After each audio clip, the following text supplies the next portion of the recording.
கேப்பீங்களா?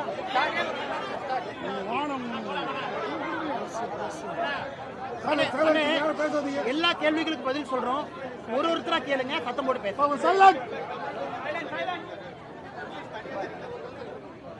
திமுகவுடைய 30 விழால முதலமைச்சர் மு க ஸ்டாலின் பேசும்போது 3 முறை பாஜக ஆட்சியில் இருக்கு, ஆனா மோடி மஸ்தான் தமிழகத்தில் பலிக்காது அப்படின்னு தெரிவிச்சு என்ன சொல்லுவாங்க? நேற்று கரூர் மாவட்டத்தில் திராவிட முன்னேற்ற கழகத்தினுடைய முப்பெரும் விழா, அந்த விழாவை கரூர் மாவட்டத்தில் நேற்று நடத்தியிருக்கின்றார்கள். எனக்கு அதை பார்க்கும் பொழுது ஐயோ பாவம் என்றுதான் தோன்றியது. காரணம், இதே கரூர் மாவட்டத்திற்கு சுமார் 8 ஆண்டுகளுக்கு முன்பு அன்னைக்கு எதிர்க்கட்சி தலைவராக இருக்கக்கூடிய ஐயா ஸ்டாலின் அவர்கள் வந்த பொழுது அவர் பேசிய வசனம், இந்த மாவட்டத்தில் 2 திருடங்க இருக்காங்க. ஒரு பெரிய திருடன், அவர் பேர் செந்தில் பாலாஜி, சின்ன திருடன் செந்தில் பாலாஜியினுடைய தம்பி அப்படின்னு பேசிட்டு போனார். எனக்கு 8 ஆண்டுகள் கழித்து அதே கரூர் மாவட்டத்தில் அவர் மேடையில் பேசும் பொழுது உலகமகா உத்தமர் செந்தில் பாலாஜி, இந்த உலகத்திலேயே மிகச்சிறந்த ஒரு மனிதர் செந்தில் பாலாஜியினுடைய தம்பி சர்டிபிகேட் கொடுத்தார். இன்னைக்கு திமுகவினுடைய முப்பெரும் விழா இப்படித்தான் நடந்திருக்கு. எந்த மாவட்டத்தில் 8 ஆண்டுகளுக்கு முன்பு இருவருக்கு திருடர் பட்டம் கொடுத்தாரோ, ஊழல் பட்டம் கொடுத்தாரோ, இன்னைக்கு அதே மாவட்டத்தில் அந்த 2 பேர்த்த வச்சு அந்த விழாவை நடத்தியிருக்கும் பொழுது நமக்கு என்ன தெரியுதுன்னா, தமிழகத்தினுடைய முதலமைச்சர் ஐயா மு க ஸ்டாலின் அவர்கள் ஒரு மண் குதிரையின் மீது அமர்ந்து காவேரி கரையை நோக்கி போறார். 2026 தேர்தலுக்கு மண் குதிரையில காவேரி கரைக்கு போறாரு. அந்த வரக்கூடிய ஆற்று வெள்ளத்துல மண் குதிரையெல்லாம் அடித்து போன பிறகு அவர் தப்பிப்பதே எனக்கு கஷ்டமா இருக்கு. அதனால் மேடையில் அமர்ந்து கொண்டு பாரதிய ஜனதா கட்சிக்கு பாடம் எடுக்கிறார், எப்படி இருக்க வேண்டும் என்று. பாரதிய ஜனதா கட்சி ஒரு நாளும் கூட தமிழக மக்களுடைய இதயத்தில் இடம்பெற்றுக் கொண்டிருக்கின்றோம். இந்த நிகழ்வும் ஒரு சாட்சி தான். அதனால் அந்த கரூர் மாவட்டத்தில் நடந்த முப்பெரும் விழாவே திமுக அரசுல சாராய காசில் நடத்தப்பட்ட விழா. சாராய மந்திரியாக 3 ஆண்டுகள் பணி செய்து அவர் சம்பாதித்த பணத்துல தான் இன்னைக்கு கரூர்ல இத்தனை ஆண்டு காலமாக இருக்கக்கூடிய திராவிட முன்னேற்ற கழகத்தினுடைய விழாவே நடக்குதுன்னா இதைவிட ஐயோ பாவம் என்று சொல்வதற்கு வேற என்ன சான்று வேண்டும்? ஆனால் முதலமைச்சர் அவர் கண்ணாடியில பார்க்கணும். எப்படிப்பட்ட ஊழல்வாதிகளை கட்சியில வச்சுக்கிட்டு, எப்படி சம்பாதிச்ச பணத்தை எல்லாம் வச்சுக்கிட்டு அதுல ஒரு விழா நடத்துறாரு. அந்த மேடையில் ஏதோ ஒரு பெரிய சாதனையை செய்தது போல எங்களுக்கு அறிவுரை வழங்குறார். அதனால் முதலமைச்சர் அவர்களுக்கு எங்களுடைய தாழ்மையான வேண்டுகோள், ஐயா கண்ணாடியை பாருங்க, முகத்தை பாருங்க, எப்படிப்பட்ட ஊழல்வாதிகளை வச்சிருக்கீங்கன்னு பாருங்க. அதன் பிறகு பாரதிய ஜனதா கட்சிக்கு அறிவுரை கொடுங்க. தமிழக காங்கிரஸ் தலைவர் செல்வ பெருந்தகை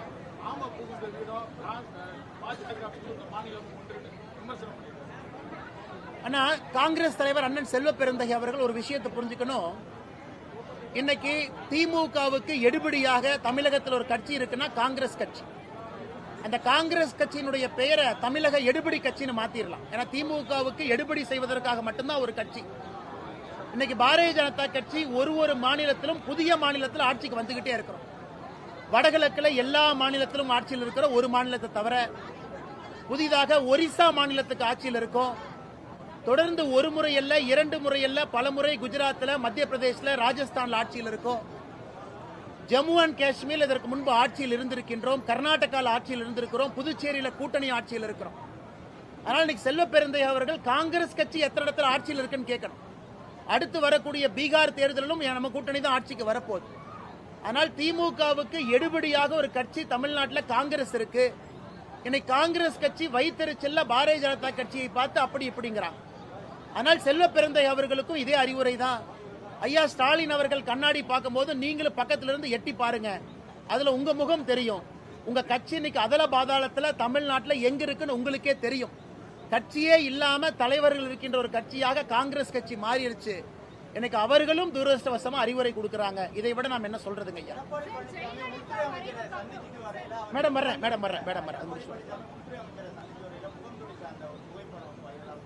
அண்ணா, நானும் அந்த புகைப்படத்தை பார்த்தேன். ஏன்னா என்னை பொறுத்தவரை எடப்பாடி பழனிசாமி அவர்கள், எதிர்க்கட்சி தலைவர் அவர்கள், உள்துறை அமைச்சரை சந்திக்கின்ற செய்தி அதிகாரப்பூர்வமாக உங்களுக்கும் தெரியும், எல்லோருக்குமே தெரியும். அதனால் வெளியே வந்திருக்கும் பொழுது எடப்பாடி பழனிசாமி அவர்கள், எதிர்க்கட்சி தலைவர் அவர்கள், என்னுடைய பார்வைக்கு, ஏன்னா அந்த மீட்டிங் நடக்கிறது எல்லாருக்குமே தெரியும் என்கின்ற காரணம் இருக்கும் பொழுது அவர் முகத்தை மறைக்க வேண்டிய அவசியம் இல்லை. அதனால் என்னை பொறுத்தவரை அவர் முகத்தை மறைத்ததாக நான் பார்க்கல. அந்த ஃபுட்டேஜில் அப்படி தெரிஞ்சிருக்கு. அப்படிதான் நான் என்னுடைய கருத்து. ஏன்னா இந்த மீட்டிங் நடக்குதுன்னு உங்களுக்கும் தெரியும். பத்திரிகை நண்பர்களும் வெளியே இருந்தீங்க. அவங்களும் டெல்லி போகும்போது மீட்டிங் நாங்க போறோம்னு சொல்லிட்டு போயிருக்கிறாங்க.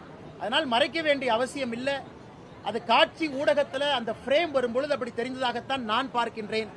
நான் எடப்பாடி பழனிசாமி அவங்ககிட்டயும் பேசல, உள்துறை அமைச்சர் அமித்ஷாஜி அவங்ககிட்டயும் பேசல. அதனால மீட்டிங் என்ன நடந்து எனக்கு தெரியாது. ஒரு பொதுப்படையான கருத்தாக உங்கள் முன்னால் வைக்கின்றேன்.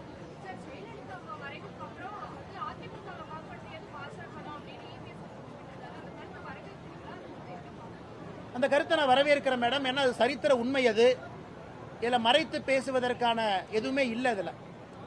ஏன்னா எதிர்க்கட்சி தலைவர் திரு எடப்பாடி பழனிசாமி அவர்கள் அன்னைக்கு அதிமுக கட்சியை சில பேர் கபலீகரம் செய்வதற்கு முயற்சி செய்த பொழுது மத்திய பாரதிய ஜனதா கட்சியினுடைய ஆட்சி தான் உறுதுணையா இருந்தாங்க அப்படின்னு சொல்லி இருப்பது எல்லோருக்கும் தெரிஞ்ச ஒரு விஷயம்தான். இது நாங்க சொல்லியிருந்தா வேற மாதிரி பத்திரிகை நண்பர்களும் தமிழக மக்கள் எடுத்துக்குவீங்க. அன்னைக்கு முதலமைச்சராக இருந்த திரு எடப்பாடி பழனிசாமி அவர்களே சொல்லும் பொழுது பாரதிய ஜனதா கட்சி தமிழக மக்களுடைய நலனுக்காக ஜெயலலிதா அம்மையார் அவர்கள் மறைந்த பிறகு இந்த இயக்கம் சின்னாபின்னமாக கூடாது, யாரும் கூட கபலீகரம் செய்யக்கூடாது என்பதற்காக இருந்தார்கள் என்பது இன்னைக்கு சரித்திரத்தில் அந்த கட்சியை சார்ந்த இன்னைக்கு பொதுச் செயலராக இருக்கிறவங்க பதிவு செஞ்சிருக்கிறாங்க. நான் அதை வரவேற்கிறேன். ஏன்னா பாரதிய ஜனதா கட்சியினுடைய ரோல், பாரதிய ஜனதா கட்சி 2016-17 என்ன செஞ்சாங்க அப்படிங்கிறது பல இடத்துல பல மாதிரி பேசப்பட்ட பொழுது தமிழகத்தில் நல்லது செய்வதற்காக மட்டும்தான் அன்னைக்கு பாரதிய ஜனதா கட்சி இயங்கியது அப்படிங்கிற ஒரு உண்மையை திரு எடப்பாடி பழனிசாமி அவர்கள் மக்கள் மன்றத்தில் வைத்திருப்பது எங்களுடைய ஆர்கியூமெண்ட்டுக்கு இன்னும் வலிமை சேர்க்கிறது. ஏன்னா தமிழகத்தை பொறுத்தவரை பாரதிய ஜனதா கட்சி தமிழகம் நன்றாக இருக்க வேண்டும் என்கின்ற ஒற்றை குறிக்கோளோடு மட்டும்தான் 2014 ஆட்சியில் இருந்திருக்கின்றோம். அதை திரு எடப்பாடி பழனிசாமி அவர்கள் மறுபடியும் உறுதிப்படுத்தியிருக்கிறார்.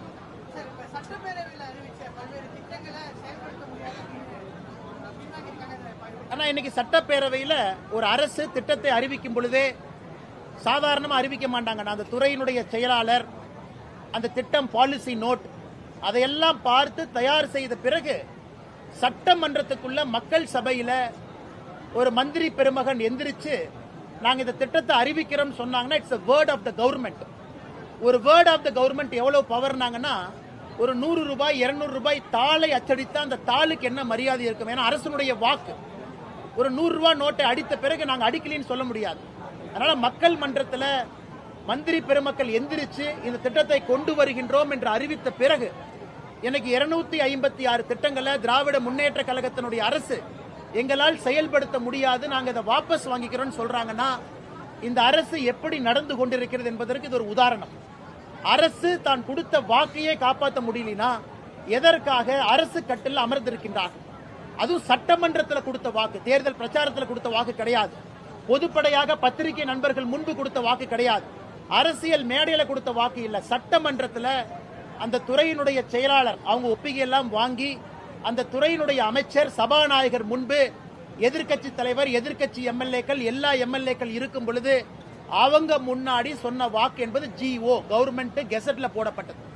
இன்னைக்கு அதை பின்வாங்குறாங்க. அதை பார்க்கும் பொழுது திராவிட முன்னேற்ற கழகம் உண்மையாலுமே தமிழக மக்களுக்காக ஆட்சி செய்ய வேண்டும் என்கின்ற நோக்கத்தில் இருக்கிறாங்களா? அந்த நேரத்தில் மக்களுடைய கோபத்தை சமாளிப்பதற்காக ஏதாச்சும் ஒரு பொய்ய சட்டமன்றத்தில் சொல்லிட்டு தப்பிச்சுக்கலாங்கிற மாதிரி இருக்காங்களா?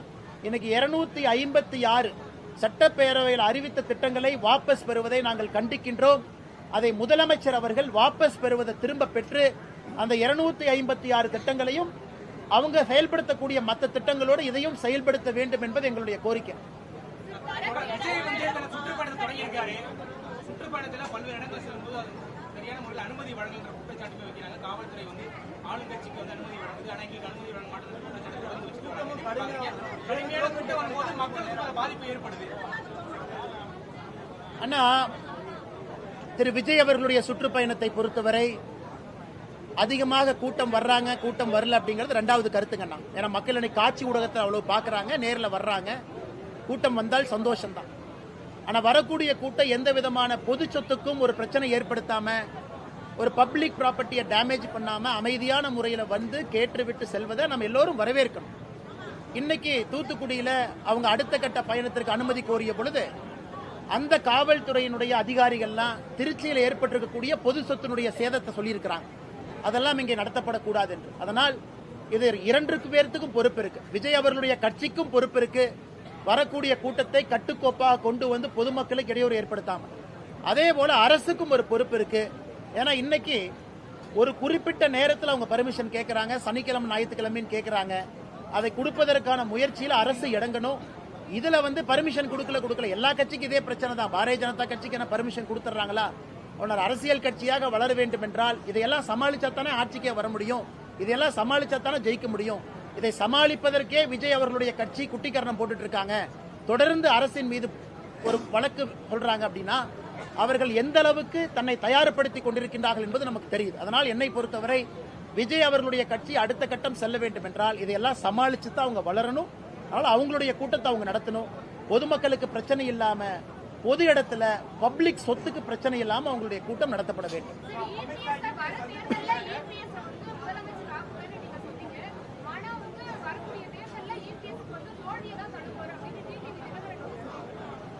எங்களை பொறுத்தவரை தேசிய ஜனநாயக கூட்டணி என்டிஏவுடைய தலைவராக இருக்கக்கூடியவர் உள்துறை அமைச்சர் திரு அமித்ஷாஜி அவர்கள்.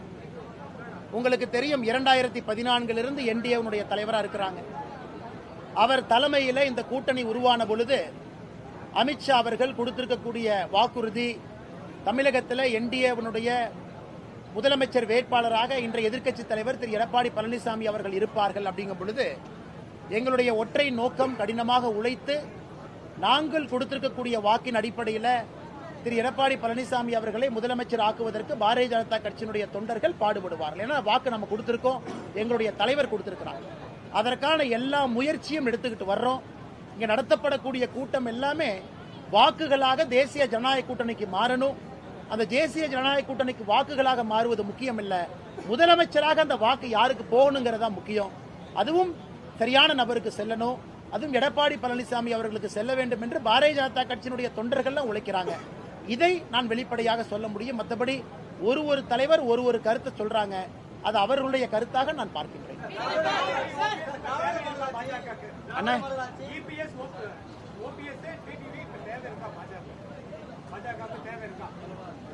அண்ணா, ஒரு கூட்டணி எவ்வளவுக்கு எவ்வளவு வலிமையாக இருக்கிறதோ அவ்வளவுக்கு அவ்வளவு சந்தோஷம். ஒரு கூட்டணியில எவ்வளவு தலைவர்கள் இருக்கிறாங்களோ அவ்வளவுக்கு அவ்வளவு சந்தோஷம். அதனால் இன்னைக்கு எங்களுடைய தலைவர் திரு அமித்ஷா அவர்கள் என்டிஏ கூட்டணியினுடைய தலைவரை பொறுத்த மட்டும் தேசிய தலைவர் இருக்கிறாங்க, எல்லோரும் சேர்ந்து முடிவெடுப்பாங்க. கொஞ்சம் பொறுமையா இருங்க.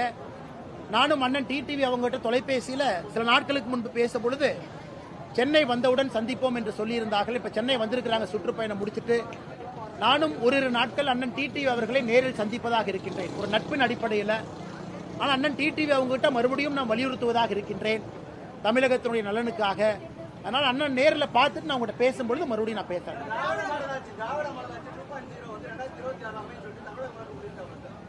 அவர் சொன்னோடனே மழை கூட்டத்தை கலைச்சிருச்சுனா. நேற்று மேடையில் திராவிட மாடல் ஆட்சி 2.0 தமிழகத்தில் அமையும் சொன்னோடனே மழை வந்துருச்சு, மக்கள் எல்லாம் கலைஞ்சு போயிட்டாங்க. நான் ஏற்கனவே சொன்னது போல மண்குதிரையின் மீது அமர்ந்து திமுகவினுடைய தலைவர் ஐயா மு.க. ஸ்டாலின் அவர்கள் மண்குதிரையில் அமர்ந்து ஆத்த நோக்கி போறார், எலெக்ஷன் நோக்கி. அதனால இந்த வெள்ளம் வரும்பொழுது மண்குதிரை எல்லாம் காணாமல் போயிடும், அவர் மட்டும் தனித்திருப்பார். அப்படித்தான் இந்த தேர்தலை பார்க்கிற காரணம் மக்களுடைய கோபம். மக்கள் மாற்றம் வேண்டும் என்று நினைக்கின்றார்கள், மக்கள் கோபத்தில் இருக்கிறாங்க. எல்லா தரப்பட்ட மக்கள், சாமானிய மக்கள், ஆட்டோ ஓட்டுறவங்க, இல்லத்தரசிகள், மிடில் கிளாஸ் இருக்கவங்க எல்லோருக்கும் மாற்றம் வேண்டும். அதை முதலமைச்சர் அவர்கள் சரியா புரிஞ்சுக்கல அப்படிங்கிறது என்னுடைய கருத்து. கரூரில் கட்சி கூட்டம் சேர்ந்திருக்கு, முப்பெரும் விழா நடந்திருக்கு, அப்படிதான் அவங்க பாக்குறாங்க. பொதுமக்களுடைய வாக்கு, கட்சியை சாராத நடுநிலை வாக்கு இந்த முறை திமுகவுக்கு வருவது கஷ்டமான ஒரு வேலையாக நாங்கள் பார்க்கிறோம்.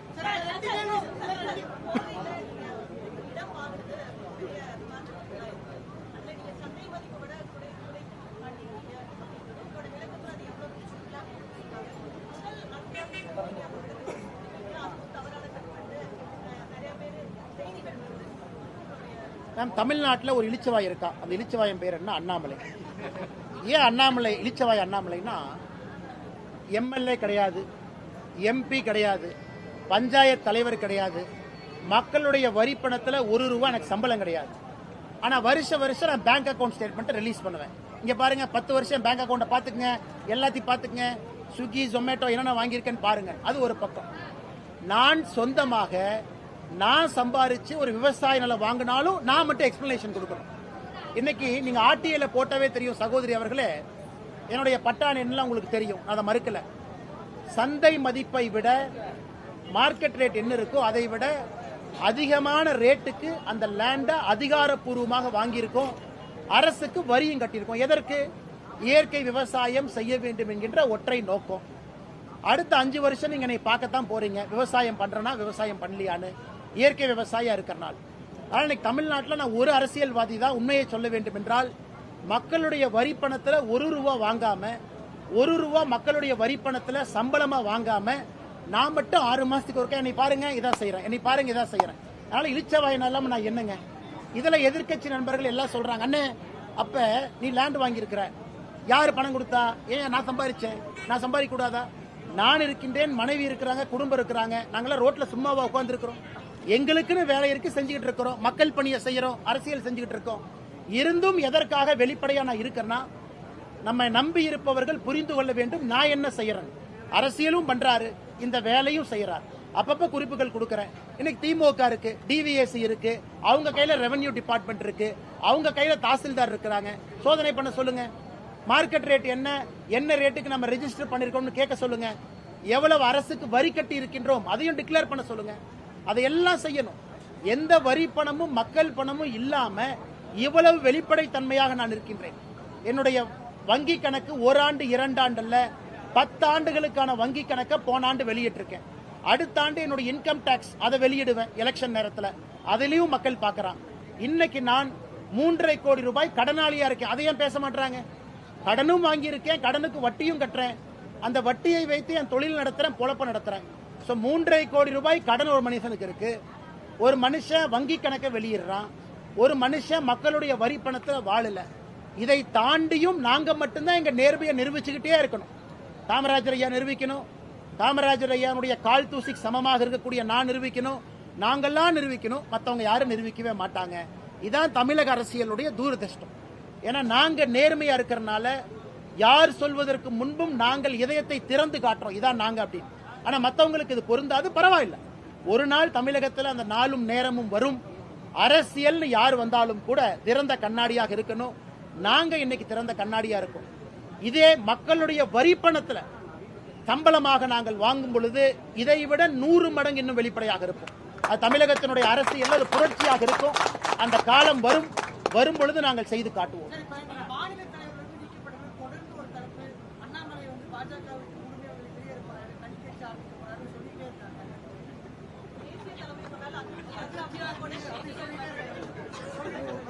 அண்ணே ஒரு விஷயம் நல்லா புரிஞ்சுக்குங்க அண்ணே, பாரதிய ஜனதா கட்சி என்பது தமிழகத்தில் இன்னைக்கு மாற்றத்திற்கான ஒரு கட்சி. இந்த கட்சினால தான் மாற்றம் கொடுக்க முடியும் என்று நம்பி பல்லாயிரக்கணக்கான தொண்டர்கள், இளைஞர்கள் இந்த கட்சியில் இருக்காங்க. நானும் அதில் ஒருத்தன். காரணம் பாரத பிரதமர் நரேந்திர மோடி அவர்கள் என்கின்ற ஒற்றை மனிதன். அந்த மனிதன் இருக்கிறனால இந்த கட்சி எப்பொழுதுமே மாற்றத்தை நோக்கி இருக்கும்.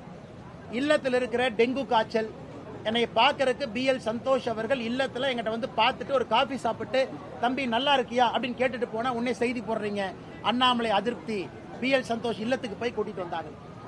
அடுத்து ஒரு கட்சியினுடைய 2-3 நிகழ்வுகள் வேற இடத்துக்கு நான் போகணும் அப்படின்னா இந்த நிகழ்ச்சிக்கு வரல, அதிருப்தி. அண்ணா இன்னைக்கு எனக்கு ஒரு சந்தோஷம் என்னன்னா, கட்சியினுடைய வேலைப்பளு என் மீது குறைவாக இருக்கு. அதனாலதான் இயற்கை விவசாயம் இதெல்லாம் பண்ண முடியுது. இல்லாட்டி நான் எப்படி இந்த வேலையெல்லாம் செய்வேன்? அதனால எனக்கு இந்த நேரம் தேவைப்படுகிறது. கட்சி வேலையும் செய்யணும், அதே நேரத்தில் என்னுடைய தனிப்பட்ட ஆசை ஒரு இயற்கை விவசாயமா இருக்கட்டும், ஒரு சிறு நிறுவனம் ஆரம்பித்து புதுசா ஸ்டார்ட் அப், எப்படி அண்ணன் ஆட்டோக்கெல்லாம் பணம் கொடுத்த மாதிரி எனக்கும் அது போல சிறு குறு தொழில் செய்வங்களுக்கு ஒரு ஆரம்பகால கடன் கொடுக்க வேண்டும் என்கின்ற ஆசை. அதற்கான வேலையில் இருக்கேன். ஏன்னா அவங்க தான் முதலாளிகளாக வந்தால்தான் வேலை வாய்ப்பு உருவாக்க முடியும். அதனால் முழு நேர அரசியல்வாதி என்பதிலிருந்து கட்சி கூப்பிடும் பொழுது, கட்சிக்கு நேரம் கொடுக்கும் பொழுது நேரம், அதை தாண்டி என்னுடைய தனிப்பட்ட விஷயங்களுக்கும் நேரம் கொடுக்கிறேன். சந்தோஷமா இருக்கிறேன், நிம்மதியா இருக்கிறேன்.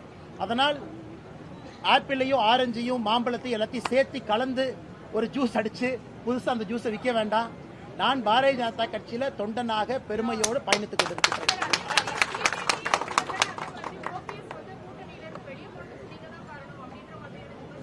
மேடம், இன்னைக்கு திமுக காரங்க என்ன சொல்றாங்கன்னா, ரோட்ல நாய் செத்து போனா நான் தான் காரணம், தமிழ்நாட்டில் விவசாயம் பண்ணா சரி, நான் விவசாயம் பண்றேன் நிம்மதியா விட்டுருங்கன்னா தனி கட்சிங்கிறீங்க. நான் விவசாயம் பண்றதையும் நம்ப மாட்டீங்க. அதனால நான் என்னதான் செய்யறது நீங்களே சொல்லுங்க. அதனால இன்னைக்கு தமிழ்நாட்டை பொறுத்தவரை எது நடந்தாலும் நான் தான் குற்றவாளி என்று எதிர்க்கட்சி நண்பர்கள் சொன்னா நான் எப்படி பொறுப்பேற்க முடியுங்க? அதனால என்னை பொறுத்தவரை அமைதியா என் வேலையை பார்க்கிறேன். யாராவது டிடிவி என்ன வெளியேறினதுக்கு நான் தான் காரணம் என்று நினைத்தால் அந்த நண்பர்களுக்கு டிடிவி அவர்கள் எப்படிப்பட்ட அரசியல்வாதி என்று தெரியல, அண்ணாமலையும் எப்படிப்பட்ட மனிதன் என்பது அவங்களுக்கு புரியல. டிடிவி அவர்களை பொறுத்தவரை அவருடைய சொந்த நிலைப்பாடு அந்த கட்சிக்காக அவர் எடுக்கிறார். இந்த கட்சி நன்றாக இருக்க வேண்டும், கூட்டணி நன்றாக இருக்க வேண்டும் என்று நான் பாடுபடுறேன். அடுத்த 2 நாட்கள்ல டிடிவி அவர்களை சந்திக்கத்தான் போறேன். ஏன்னா நட்பின் அடிப்படையில். ஏன்னா ரொம்ப நாளைக்கு முன்னாடியே கேட்டேன்னா பார்க்கணும்னு அவர் சுற்றுப்பயணத்தில் இருந்தார். டிடிவி அவர்கள் நட்பின் அடிப்படையில் பார்த்து அவருக்கு என்னால் சில விஷயங்களை நான் சொல்ல முற்பட்டாலும் கூட அதற்கும் காரணம் நான் தான் எழுதுவீங்க. அதனால் இது அனைத்துமே கட்டுக்கதை, வதந்தி, புரளி. நான் சில பேர்த்துக்கிட்ட நட்போடு இருக்கின்றேன், அரசியலை தாண்டி. அந்த நட்போடு இருப்பதற்கு ஒரு அடையாளம் என்னன்னா, பாரதிய ஜனதா கட்சி கஷ்டத்தில் இருக்கும் பொழுது நம்மோடு பயணம் செய்தவர்கள் டிடிவி அவர்கள், அண்ணன் ஓபிஎஸ் அவர்கள். அந்த நட்பு எப்பொழுதும் தொடரும்.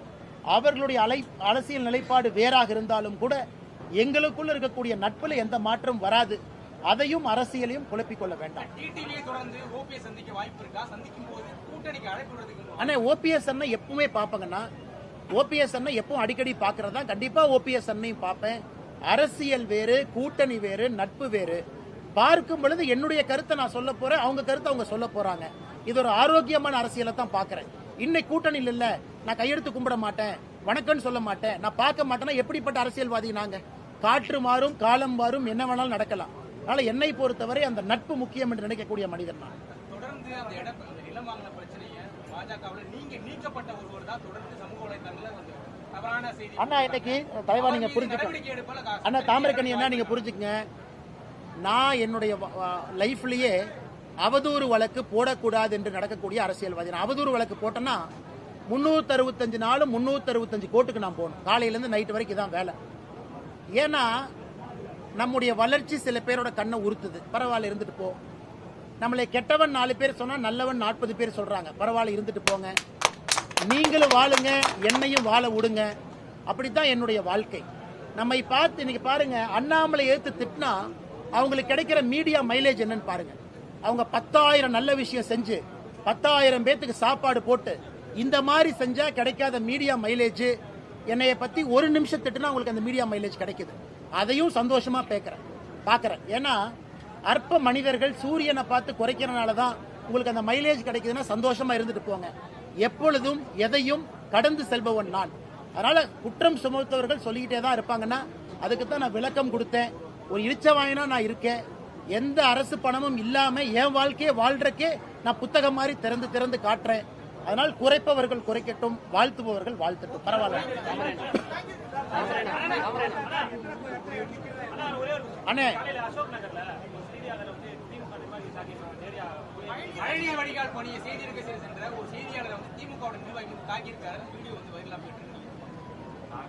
அண்ணா இது இதே மாதிரி போச்சுன்னா மிக விரைவில் செய்தியாளர்கள் திமுகவை தாக்குவதை மிக விரைவில் நான் பார்க்க போறேன். ஏன்னா அது தொடர்கதையா போயிட்டே இருக்குது.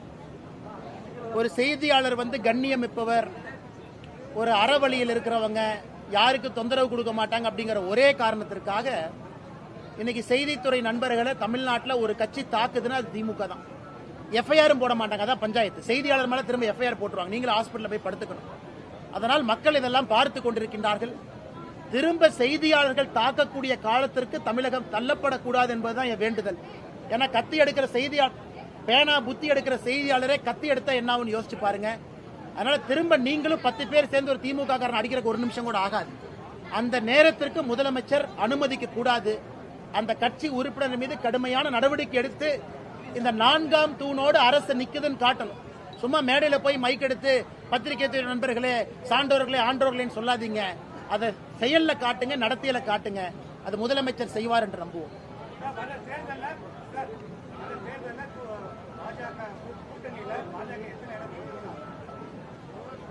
அண்ணே பொறுத்திருப்போம், நேரம் வரும்போது பேசுவோம். நான் ஏதாச்சும் பேசி தேவையில்லாம இன்னைக்கே பஞ்சாயத்து ஆகி போயிடும். கொஞ்சம் பொறுமையா இருக்கும்.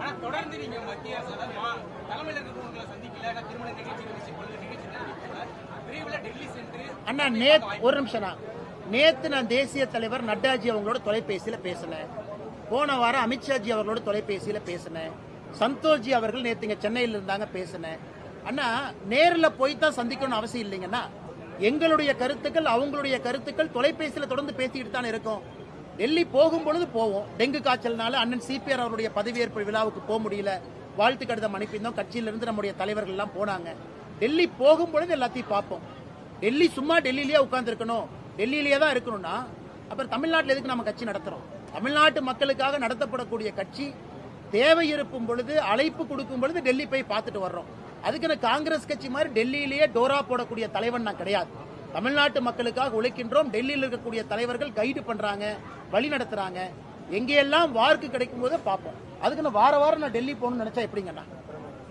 நன்றி அண்ணா. அண்ணா கொஞ்சம் சாப்பிட்டு போங்கண்ணே, சாப்பிட்டு போங்க அண்ணா. உங்களை யார்